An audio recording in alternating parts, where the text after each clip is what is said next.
It's a Clark Cup final edition of Fighting Saints Weekly here on DubuqueFightingSaints.com and the Fighting Saints Facebook page. I'm Zack Fisch, the voice of the Dubuque Fighting Saints at the Mystique Community Ice Center, which we might have played our last game here this season. 2012-13 edition of the Dubuque Fighting Saints got the job done in games 1 and 2 of the Clark Cup final this past weekend at the Mystique Community Ice Center. Highlights to come as the Saints lead 2-0 in the best-of-5 series, just one win away from winning the Clark Cup, bringing it back to Dubuque for the second time in 3 years since the Saints returned to the United States Hockey League.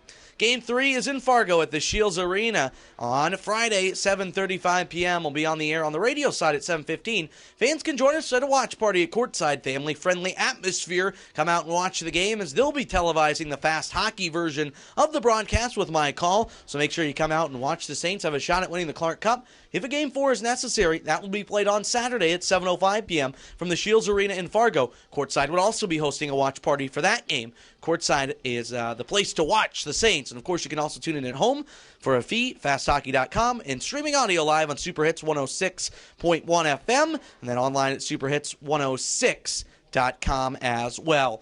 Well, if you're making the trip to Fargo, book your hotel now. Not a lot of options in Fargo. Fargo Marathon is there. Love to see you cheer the Fighting Saints on. Looked into the possibilities, unfortunately, with no block of hotel rooms because there's next to none available. And with the long trip, no way to do a fan bus. We would have loved to have done it. We looked into it as an organization. Unfortunately, can't accommodate that. But if the Saints do win, we're not going to get ahead of ourselves. They do win. We'll have some information on a celebration once they get back to Dubuque. But a possible Game 5 would be the 21st. We hope we don't have to worry about that. But just in case, a Game 5 would be at the Mystique Community Ice Center on Tuesday the 21st. But the Saints go on the road to take on the Force. But let's look how they got there with highlights from this past weekend in stunning HD. Let's look at Friday's game. Saints down 1-0 would tie the game at 1. Mike Smatula had some net to shoot out on the power play. He roofs it, and Dubuque makes it 1-1.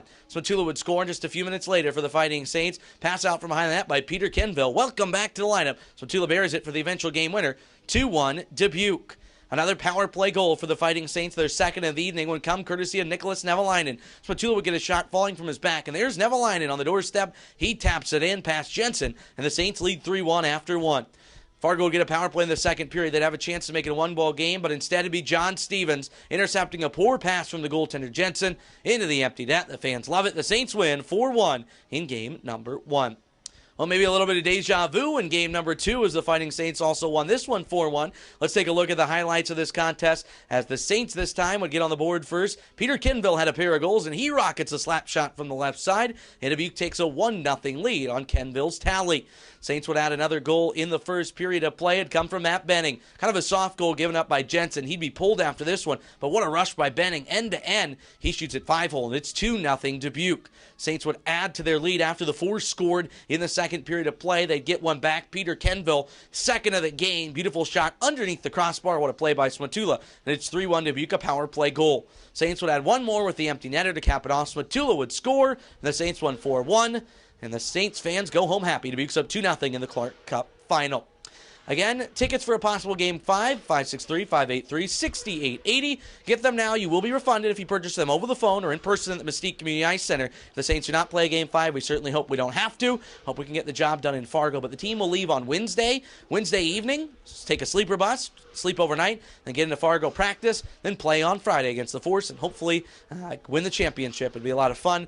Don Keck will be with myself on the broadcast on the radio. There's a celebration this weekend in Fargo. We'll keep it on the air and cover that. Join us at courtside for the watch party, 7:35 Friday, if needed, 7:05 on Saturday. It's been a fun year for the Dubuque Fighting Saints, and the work is not done yet. This team one win away from accomplishing what everyone came here to do when they moved to the Key City way back in August, way back in September. It's been a long year. It's been a fun year. It's time to close it out and end the Storybrooke season on the right note with the Clark Cup. Hopefully next week's edition will be wrapping up the season with a Clark Cup Championship edition of Inside Fighting Saints Weekly and Inside the Fighting Saints and the Coaches Show, all the great programs I offer you and our staff offers you here on Super Hits and on DubuqueFightingSaints.com. But hey, still one more win to get. For Eric behind the camera, I'm Zack Fisch, the voice of the Fighting Saints. Hope to see you in Fargo. Hope to see you at courtside. Hopefully we'll talk when we're Clark Cup champions. Still work to be done. Well, make sure you tune in. Superhits106.com. I'm Zack Fisch, the voice of the Saints. That'll do it. This has been Fighting Saints Weekly.